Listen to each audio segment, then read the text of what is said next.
శత్రువుకి శత్రువు మిత్రుడు అంటారు. ప్రస్తుతం యూదులు హిందువులు అట్లా ప్రపంచవ్యాప్తంగా ఒకళ్ళకొకళ్ళు తోడు నిలబడాలేవు. ఎందుకంటే ప్రపంచంలో ఆఫ్ఘనిస్తాన్ నుంచి వచ్చిన ముస్లిమైన, పాకిస్తాన్ నుండి వచ్చిన ముస్లిమైన, బంగ్లాదేశ్ నుండి వచ్చినటువంటి ముస్లిమైన, యెమెన్ నుంచి, సిరియా నుండి, ఏ దేశం నుంచి వచ్చిన ముస్లిం అయినా సరే తోటి ముస్లింకి కష్టం వస్తుందంటే తోడు నిలబడతారు.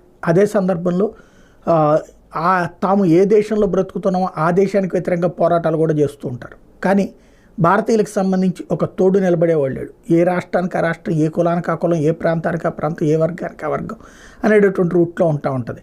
భారతీయ సంఘటన అన్నటువంటిది అంటే పేర్లలో ఉంటుంది కానీ కలిసి పనిచేయడం అన్నటువంటిది తక్కువగా ఉంటున్నటువంటి రోజు.